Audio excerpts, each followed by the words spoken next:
मेरे बड़े भैया रिंकू सिंह जी, रिंकू भैया, जिनके सौजन्य से मैं यहाँ पहुँचा आप सबका प्यार और आशीर्वाद लेने के लिए। ऐसे तो आज 8 दिन से लगातार हम गावते बने, कबो हे जी, कल हैदराबाद मैच में चल गई नहीं तो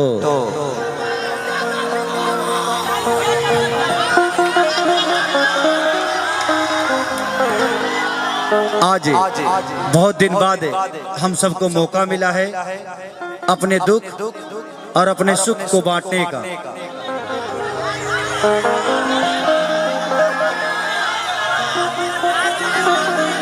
एक हमार गाना आई रहे,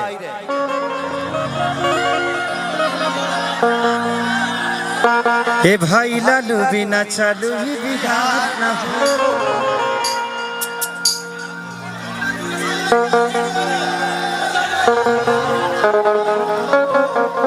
कि हमनी के जग से हटावला जाता, ए भाई बोला भइल कवन खाता, कि तेजस्वी के बिना सुधार न होई, हो सुधार न होई। ए भाई लालू बिना चालू ई बिहार न होई। चलिए भैया का स्वागत है। अच्छा ये मेरे लिए आया।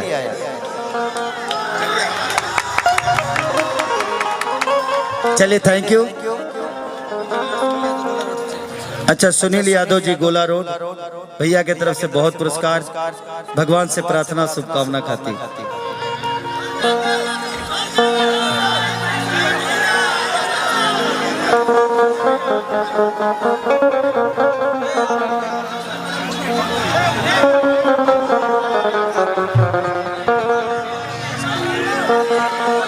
कि देखा ना विकसवा के जा डाला जाता, कि दवा और शिक्षा के मारा जाता, कि तेजस्वी के बिना सुधार न होई, हो सुधार न होई। 1 2 3 4।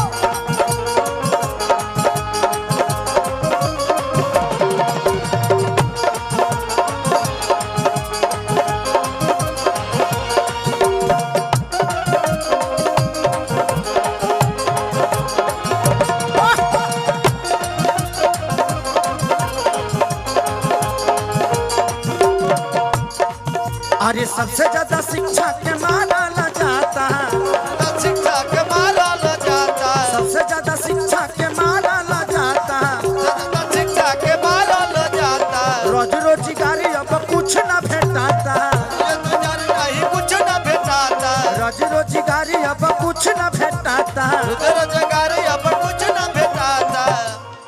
सबसे ज्यादा शिक्षा के मारल जाता, रोज रोजगार कुछ न भेटाता। लेकिन 17 महीना में बुझाइल कि बिहार बदली कार्य, बट कौनो बात ना, समय से पहले भाग्य से ज्यादा केहू के कुछ मिलेला ना। इसमें दोष किसी का नहीं है ना, जो आए थे वो दोषी हैं, ना जो छोड़ के गए वो दोषी हैं। वो समय है, वो समय है। शायद अगर वैसा नहीं होता तो आज हम एकजुट नहीं होते। हमारी एकता को अगर आज देखा गया तो कहीं ना कहीं उसका देन है। आज रिंकू भैया की वजह से मैं यहाँ आया, ये भी एक संयोग है कि मैं आज आप सबके बीच में गा रहा हूँ, ये भी एक संयोग है। हाँ जी।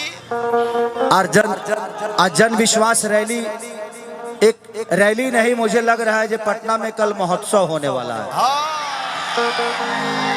इसे उत्साह के साथ मेरे बड़े भाई तेजस्वी जी का प्यार और आशीर्वाद से भर दीजिए, क्योंकि उनको बड़ा करने में आप सबका बहुत बड़ा योगदान है।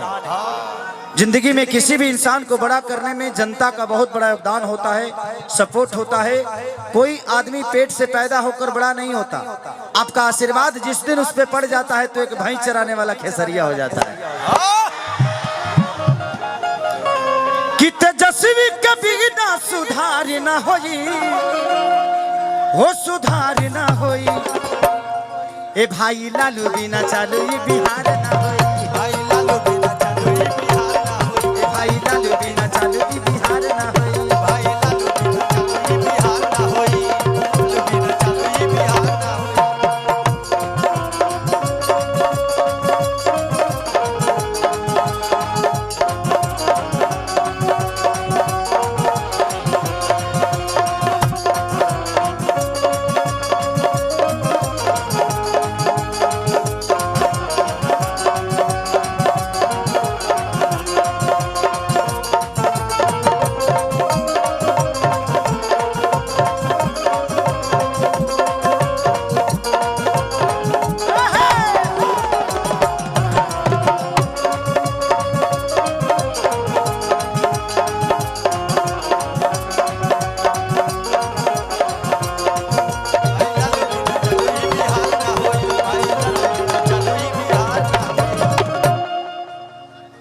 कि 17 महीना में रोजगार देखनी भारी के बाबे शुक्रिया हमारा रबड़ी मतारी के। वाह वाह अरे वाह, अरे वाह।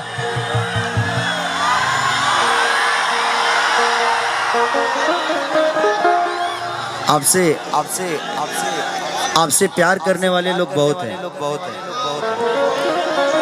इनके साथ मैंने ये बहुत अच्छा करती है।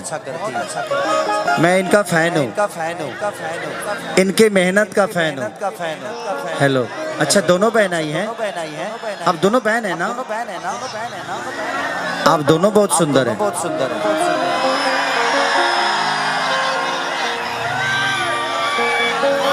कि 17 महीना में रोजगार देखने भारी हो, धन बाड़ी पैदा कैली रबड़ी मतारी हो।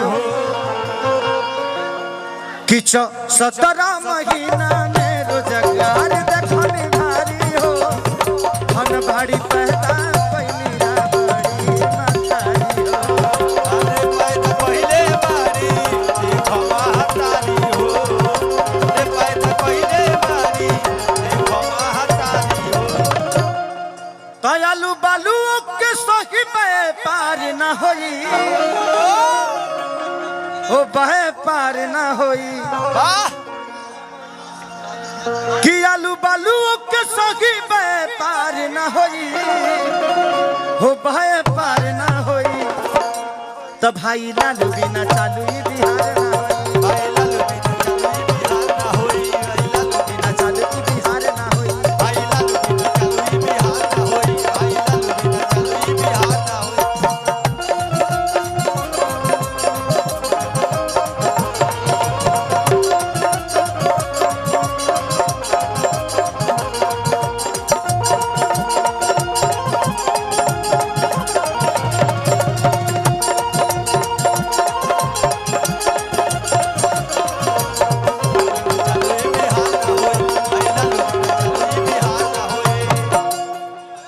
वाह, थोड़ा सा आप लोग साइड हो जाएंगे ना तो भैया वो बजाने वाले लोगों के अगर आगे खड़े हो जाइएगा ना तो मुझे प्रॉब्लम हो, फिर कम्युनिकेशन गड़बड़ हो जाएगा ना।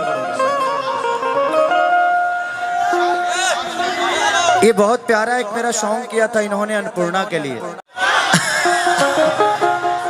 लइकवा कहता बाबू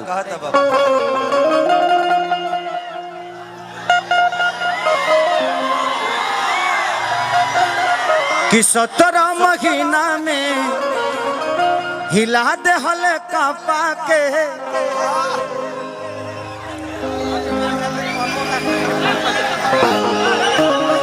कि 17 महीना में हिला दे हल कापा के। कि करिले शुक्रिया हम आज लालू पापा के। कि 17 महीना में ही लाद हल कापा के। करिले शुक्रिया हम आज लालू पापा के। करिले शुक्रिया हम लालू अब पापा के। करिले शुक्रिया हम लालू हो पापा के। कि तेजस्वी चाहिए न तो नौकरी लगातार न होई। तेजस्वी चाहिए न तो नौकरी लगातार न होई, लगातार न होई। ए भाई लालू बिना चालू ही बिहार न होई।